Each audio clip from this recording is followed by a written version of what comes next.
In the world of chess, some grandmasters have mastered the art of going undercover. From seeking guidance on clock usage to donning elaborate disguises, they conceal their true identities with finesse. But what happens when these grandmasters try and trick their opponents into thinking they're beginners? Wait, you were actually playing good. I just realized it. These are grandmasters who take it a step further, venturing into public spaces, posing as a beginner, and challenging fellow masters while incognito. This is Alex Banzi, the Romanian U22 chess champion, boasting a peak rating of 2,427, making him one of the best young chess talents in the world. But what happens when Alex tries to trick his opponent into thinking he is an amateur chess player? This is Dena a three-time world champion and known as one of the best women grandmasters in the world. While challenging random opponents at a park, Dena has no idea that her next match would be against an undercover grandmaster. The game starts with Alex playing pawn to d4, which Dena responds with knight to f6, immediately challenging his center control. Alex continues with bishop to f4, followed by Dena's pawn to d6, the London system opening. At this point, Dena clearly has no idea of Alex's identity and amusingly tries to explain how this opening plays. Alex, keeping his cover, plays along. As the game continues, Alex makes a very strong move with bishop to e2 and his pawn to h3. Dena begins the first push, taking white's e5 pawn, while also threatening his bishop on f4. Some beginners might have taken this chance to advance their bishop, but he tactfully retreats the piece. The London system is an opening that relies heavily on the development of the f4 bishop. By preserving it early on, he assures himself favorable positioning for the endgame. Dena engages her queen early, giving Alex a good opportunity to castle. Though Alex has the higher rank, Dena is very confident and plays a brilliant move with knight c5. This sets her up for a triple threat of pieces aimed at the e4 pawn while also holding white's queen to the queen side. Alex reinforces the e4 pawn's position by moving his queen to c2. Shifting the focus away from the center pawn, Alex moves knight g5, securing e4 while also setting a trap for white's queenside knight. Dena chooses to retreat, forcing the inevitable trade of knights. The game continues on. Each player stands fairly well positioned. Dena is certainly catching on that Alex's rating is greater than 1,500. Wait, you were actually playing good. I just realized it. Dena, now taking him seriously, is playing safer piece developments than before. She offers a pawn exchange on f5, attempting to expose black's king. Alex decides otherwise as he captures the b-file pawn to allow a lane for his rook on a1. Can you tell me why you are so good? I don't understand. You must be trolling me. No way. You're not 1500s. He's not 1500s. Dena takes to the offense, shifting her queen to f7. White retreats his knight to e3, and she is stunned by his move.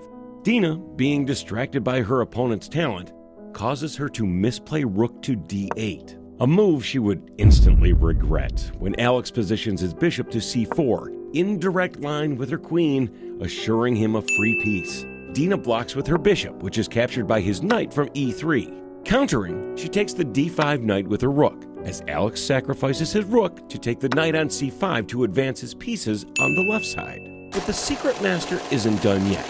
Alex moves pawn b6, a move that will put him within one square of queening his pawn. Dena puts her queen in a sweet spot on d6, temporarily blocking any upgrades. A few more moves are made and both players exchange rooks on the back slot, giving Alex a clear path to promote his pawn. Dena desperately pushes her queen to black's kingside, but Alex relentlessly moves his rook h8, putting her in check. Dena evades, but ultimately knows she's been backed into a corner. Dena moves her king once more before Alex positions his new queen for the checkmate. Andrea Botez, who was seated at the table, reveals Alex's true identity as the Romanian under-22 champion and that he's actually a grandmaster. But that was nothing compared to this match with aka Nemsenko, who was playing chess on her stream and was approached by an up-and-coming star in Singapore. But later to find out he was actually the rank 1 player in the country.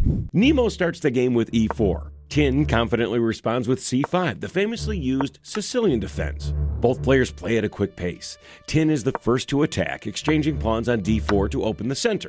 Nemo concentrates on his game much more and is doing her best at setting up a center defense with her knight and bishop. He discloses to Nemo that he's only 23 years old, and she begins to smile knowing he's a little better than he says he's claiming to be.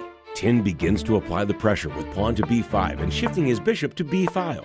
Nemo is feeling the intensity rise as she establishes the center control, but is unable to advance her pieces in her favor. While she activates her queen, Tin establishes a wall of strong pieces for his king, giving no possible entry for an attack this early on. Both players take this opportunity to castle, Nemo slowly realizing her opponent is nowhere near an up-and-coming amateur. The game has been at a defensive standstill until Tin pushes his pawn to e5, aiming to strike. Nemo takes a moment to consider. If she takes with a pawn of her own, Black's backline rook and d6 pawn can both recapture. Ultimately, she decides to take it, feeling her current position is strong enough to make the trade. Tin is quick to respond and chooses to activate the back rook to recapture her pawn on e6. Nemo, hoping he would play this move, shifts her bishop to f4, hoping to either take his rook or force him to retreat. However, Tin plays an even better move. By taking the e4 pawn with his knight, he also threatens to take White's queen if she doesn't move it, thus reinforcing his control. Nemo stares, in awe with the board's setup, eventually choosing to evade the situation by shifting her queen to safety, which would lead to the biggest mistake of the match. Tin moves his bishop to e7, trapping her queen on the king side of the board. Nemo, calculating her options, knows that she's been outclassed. With no other choices left, she resigns the match, as Tin reveals his true rating of 2,570. Oh my gosh, I did not know that. Making him the rank 1 player in his country and one of the hardest opponents Nemo has ever played. But in this next game, 2 chess masters would face off, with neither one knowing that the other is also a chess genius.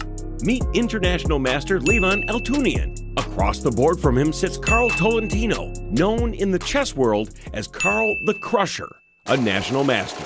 The game starts out with Levon playing g3 as Carl responds with c6, the king's fianchetto opening.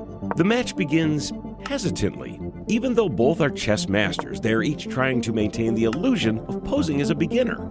As the board develops, both players amusingly comment on its layout. Carl resumes activating his knight to f6, and Levon mirrors him with knight to f3. Confusion arises as Levon chooses to castle. Black shifts his knight to d7 as they remain in conversation about what the pieces do. Levon strikes first with his bishop to f8, taking Black's bishop. Clearly, it's not his first time playing. Both players are beginning to pick up their play, with Levon activating his queen to c2 and Carl shifting his rook to c8. Levon points out a line that can be made on the c-file, giving Carl his first real hint that he may not be an amateur after all. Both players advance pawns towards the center and continue to develop their backside pieces. Levon is the first to attack, taking Carl's g6 bishop with his knight. Carl strikes back, reclaiming his g6 square with his pawn. Levon advances again, threatening Carl's knight, which he then moves to safety on g4. With time running low on both sides, either player is certain to reveal their true talent with the few moves they have left. Levon pushes his knight to the center, while Carl captures the e6 pawn with a knight of his own. The board continues to develop until Carl makes the first big exchange, moving his knight to f2. Both players trade off knights as Carl sends his backside rook down, giving Levon no chance but to recapture the f2 square with his queen. Carl follows up, moving his queen to f6, offering Levon a queen trade. Levon declines, retreating his queen. Carl follows suit, but sets his queen to take an easy capture on c5. Levon takes his chance to stack his rooks, with his queen supporting on the backside. This forces Carl to retreat his knight to f7 as Levon pushes his queen forward, taking a pawn and pressuring Black's backside pieces. With less than a minute left on the clock, both players are operating rapidly, clearly giving away their true skill levels. Carl reinforces his knight's position with a rook, as Levon follows up with a queen trade of his own, which Carl accepts. Levon, with both rooks and a bishop remaining, clearly holds the material advantage and starts to apply the pressure on Carl's key pieces. Carl plays keep away with his rook for a few turns, trying to give himself a chance at putting White's king in check. Unfortunately for him, the pressure from Levon's 2 rooks on Black's backside would prove to be too much to overcome. Carl moves his king to h8, and knowing that he will be inevitably put in checkmate, he resigns from the match. Neither player discloses their true rankings after the match, but both have a pretty good idea of what they just went up against.